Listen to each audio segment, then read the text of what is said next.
Former Kenyan President Uhuru Kenyatta has traveled to Ethiopia for higher-level diplomatic talks with the Vietnamese ambassador. This visit comes amid increasing attention on the case of Margaret Nduta, a Kenyan national who recently avoided execution in Vietnam. Sources indicate that Kenyatta's visit aims to strengthen Kenya's ties with Vietnam, particularly in trade and investment. However, discussions are also expected to touch on the growing concerns over Kenyans facing legal troubles abroad. Margaret Nduta, who was sentenced to death for drug trafficking in Vietnam, recently received a last-minute reprieve. Her case has sparked widespread debate in Kenya, with activists and government officials pushing for more diplomatic interventions in such matters. Reports suggest that Kenyatta's trip to Ethiopia was planned before Nduta's case gained significant media attention. However, given the circumstances, it is likely that her situation will be part of the discussions. Kenya and Vietnam have maintained relatively low-profile diplomatic relations over the years. However, the increasing number of Kenyan citizens working and traveling to Southeast Asia has made diplomatic engagement between the two nations more critical. Ethiopia, being a regional diplomatic hub, provides a neutral ground for such discussions. It is home to the African Union headquarters and frequently hosts key international negotiations. The Vietnamese ambassador to Ethiopia is also accredited to Kenya, making Ethiopia a strategic meeting point for these high-level talks. Diplomatic sources say the meeting will explore trade partnerships, investment opportunities, and legal cooperation between the two nations. Margaret Nduta's case has reignited calls for the Kenyan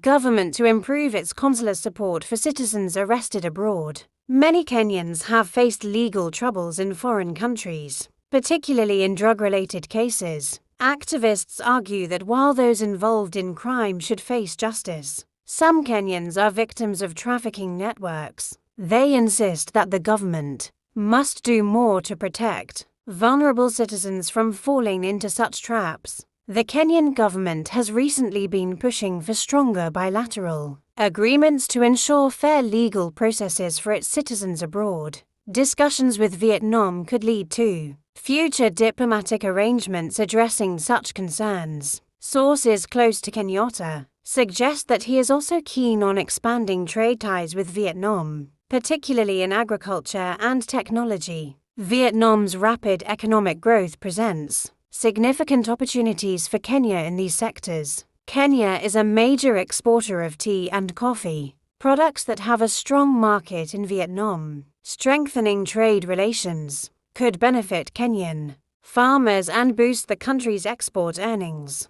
Beyond trade, Vietnam's experience in industrialization and infrastructure development could provide valuable lessons for Kenya.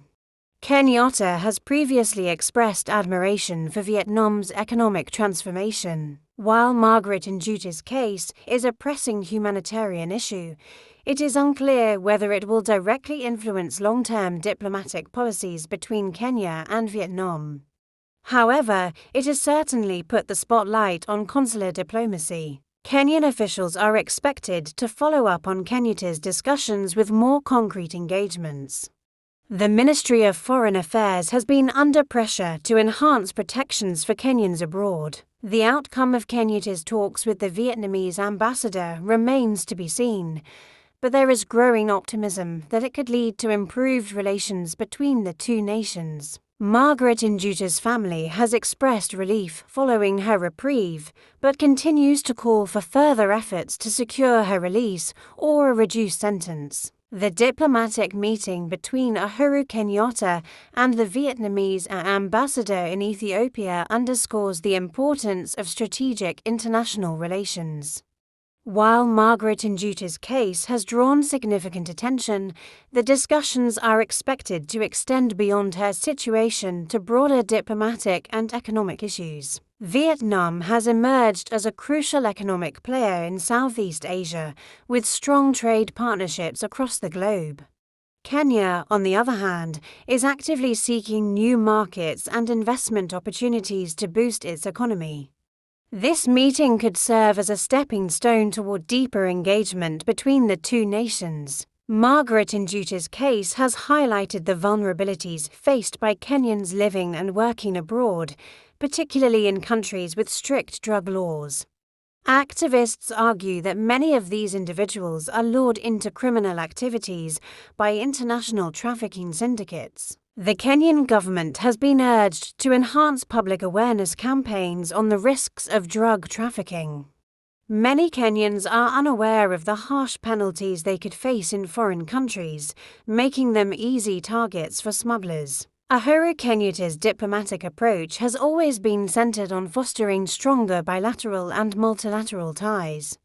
His engagement with Vietnam could pave the way for future state-level agreements aimed at protecting Kenyans abroad. Vietnam has some of the strictest anti-drug laws in the world, with drug trafficking carrying severe penalties, including the death sentence.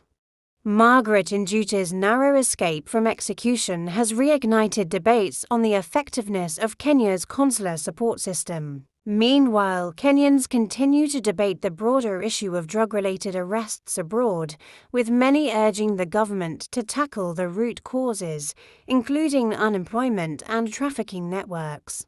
Diplomatic sources indicate that Kenyatta's discussions with the Vietnamese ambassador may also focus on improving legal cooperation between the two nations. This could include agreements on prisoner transfers or better legal representation for Kenyan nationals facing charges abroad. Kenyatta's efforts could mark the beginning of stronger engagement. Observers note that Kenyatta's involvement in these talks reflects his continued influence in African diplomacy. Since leaving office, he has remained active in peace initiatives and international engagements, reinforcing Kenya's presence on the global stage. The choice of Ethiopia for these talks may also be strategic, as the country has strong ties with both Kenya and Vietnam. This could facilitate smoother diplomatic discussions and potential agreements. Margaret Nduta's family has expressed gratitude for the efforts made to secure her reprieve. However, they continue to appeal to the government to intervene further, either for her full release or a reduced sentence. Legal analysts argue that while the case has generated significant public sympathy, Kenya must respect Vietnam's legal processes. Any diplomatic negotiations will have to be handled delicately to avoid straining relations. Human rights organizations have used Nduta's case to highlight broader concerns about the treatment of foreign prisoners in Vietnam. They argue that many suspects do not receive fair trials or adequate legal representation. Meanwhile, Kenyans on social media have been divided on the issue, with some expressing support for Nduta, while others insist that drug trafficking offences should be met with the full force of the law. Some Kenyans argue that the government should focus on preventing such incidents by addressing unemployment and poverty, which often drive young people into risky ventures abroad. Vietnamese authorities have yet to make an official statement on Margaret Nduta's case, but diplomatic insiders suggest that they are aware of the growing concerns in Kenya. It remains to be seen whether the case will have a long-term impact on Kenya-Vietnam relations. However, it has certainly brought attention to the need for stronger bilateral agreements on legal and consular matters. Kenyatta's meeting with the Vietnamese ambassador is expected to lay the groundwork for future engagements between the two nations. The success of these talks could determine whether Kenya deepens its diplomatic and economic ties with Vietnam. If negotiations are successful, the Kenyan government is likely to face continued pressure to enhance protections for its citizens, ensuring that legal support and diplomatic intervention are available when needed. In the coming weeks, the outcome of Kenyatta's discussions with the Vietnamese ambassador will become clearer. Many Kenyans will be watching closely, hoping for positive developments both in trade relations and in securing a better outcome for Margaret Nduta.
Inanılmaz.